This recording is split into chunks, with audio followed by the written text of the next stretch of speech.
you got to get outside yourself and risk for another. And I think that's when you start to live.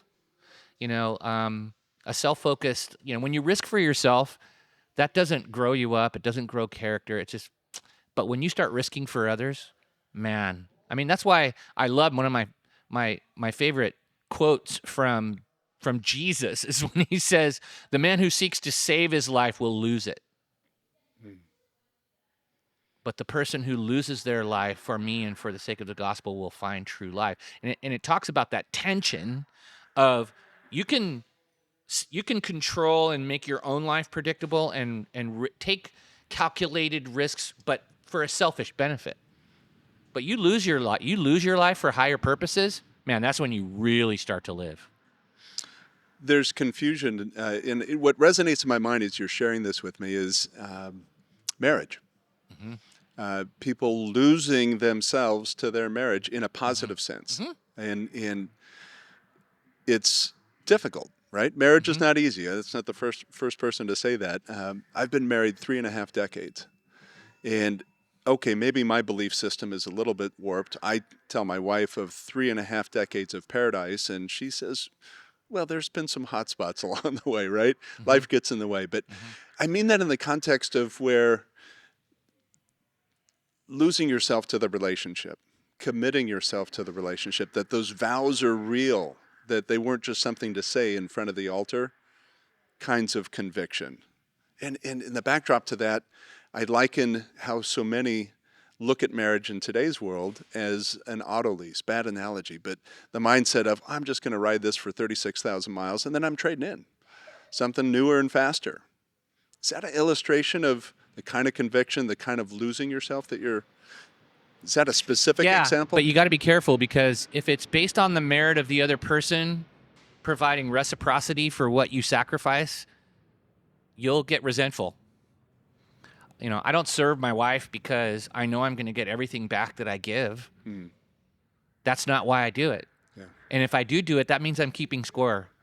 And when I'm keeping score, somebody loses. I'm doing it because I love her.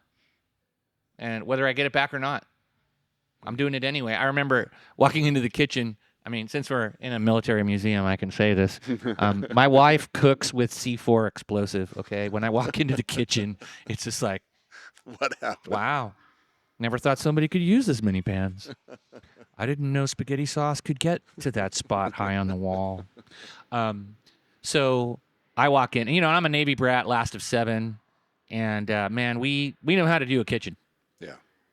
So she's feeling guilty because she's got all the pots and pans out and there's stuff everywhere. And I'm just like a machine. I just start at one end of the counter and I start moving my way down. And then she feels guilty. She goes, no, let me help. And I just said, can you just let me do what I'm supposed to do? Yeah. It's not about you. Yeah. It's not about like if you got to help because you did something or I'm doing. No, this is because of who I am. This is about what I believe. This is about my identity as a follower of Jesus. Yeah. Who said, the man who seeks to save his life will lose it, but whoever loses his life, and that I know. So I'm not looking at a horizontal keeping score thing. I'm directed by who I am from an eternal perspective. And that transcends this, me and you. It transcends, well, you didn't, I'm always doing this. And it's not codependency. Which is, I'm a mental health professional, so it's not codependency. It's not, I'm a disciple of your needs, and I lose my identity because I'm constantly meeting your needs, and I lose myself in meeting your needs. That's how that's not what I'm talking about. I don't lose myself. I actually gain myself when I serve my wife and when I serve my kids, because that's just who I am. I'm not losing myself. I'm gaining my identity. So that's why we're back to this spot of masculinity, identity, risk, and for me personally, as a practicing Christian, I'm a Christ follower. Right. So that drives me. So I kind of lose sight of people and I gain sight of God. So let me, it draws the question in terms of perspective. I was talking to one of the aviators here and was likening our lifespan as a man, and stupid will find men. Stupid finds men. Hmm. And so there's that perception when you're at the altar, you're making these vows, and that there's not going to be stupidity in your life. But that's not the case. Life gets in the way in uncharted territory many, many times. And so then there's the perception, well, gosh, I've made a mistake, or I failed here, or this marriage or relationship cratered, or all the life moments. That's not defining you as a man, is it? Relationships are the sum of the character of the two people involved in them. Okay. Relationships are inside stories. They're not outside stories. It's not about behavior because conduct is an expression of There's your confusion character. there, though, isn't it? Yeah. Most people associate their with behavior, the Yeah. choices they make, the things they do. Right. So you can always dial back a behavior to a belief. Beliefs reflect our behaviors and behaviors reflect our truest beliefs. You'll act out what you believe to be true. And so it's all about that inner formation. And a lot of times, especially with men, family formation is paramount. What was my model growing up?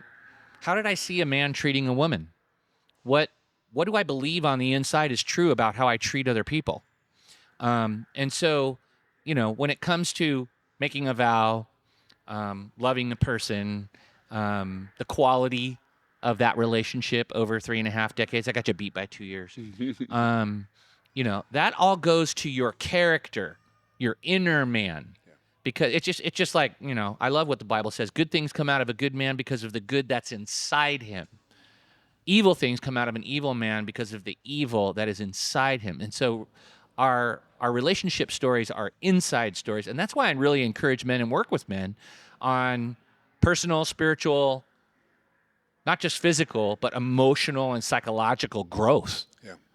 You have to grow on the inside. And a lot of times that involves looking at yourself, looking back, looking at your family formation, looking at traumas, look at unresolved pains, because these things that form us, our brain remembers everything.